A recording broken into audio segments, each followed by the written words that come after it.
ما در سالهای اخیر جمهوری تاجیکستان رو پول را با ارد استحصال وطنی تامین میکنیم و سال گذشته نیز امسال نیز ما با جمهوری همسایه ارد صادرات کردیم. مثلا ما امسال 466 تن ارد استحصال کردیم و بازار داخلی رو پول را با ارد استحصال وطنی تامین کردیم و امروز در جمهوری تاجیکستان زیاده از 47 کارخانه‌های موجود هستند که با استحصال ارد مشغول هستند و در سطح صفت خیلی بلند ارد استحصال میکنند.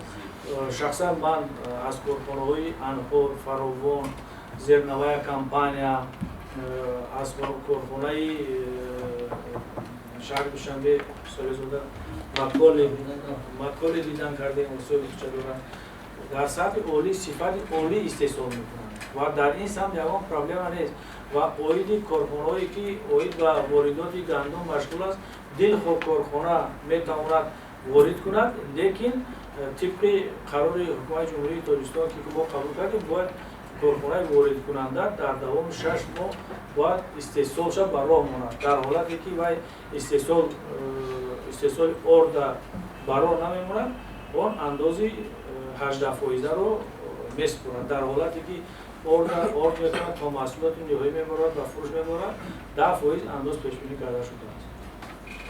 در 6 ماه سال سپری گردیده 374,982 تن ارد استحصال گردید که نسبت به سال گذشته 43,136 تن زیاد بوده، 113% نقشه را تامین کردند. فقط این سال نسبت به سال گذشته از سبب یک مهلت کوتاه منم واردات گندم از طرف جمهوری فدراسیون روسیه و جمهوری قزاقستان یک معامله مانند کمتر و پیدا شد. گندم نسبت به سال گذشته کمتر وارد گردید، لیکن ارد نسبت به سال گذشته زیادتر وارد گردید. در برابر آنی که ما پول را ما صادرات میکنیم بازار در این سم ما پرابلم نداریم. بازار جمهوری تاجیکستان را با ارد استحصال وطنی 100% تامین کرده میتونیم. سال گذشته ما 710,000 تن ارد استحصال کردیم، بازار داخلی را پورا تامین کردیم و کمتر بود نسبت به امسال صادرات، یکی صادرات با جمهوری اسلامی افغانستان کردگی بوده. امروز کارخانه‌های من یکی از کارخانه‌های کلانترین انهار، زیرنوای کمپانیا اینا اقتدارهای خیلی زیاد دارن میتوانند که با پرگی ما گفته میتوانیم که بازار داخلی را با ارد استحصال وطنی تامین کردن. چرا ارزان نمیشود؟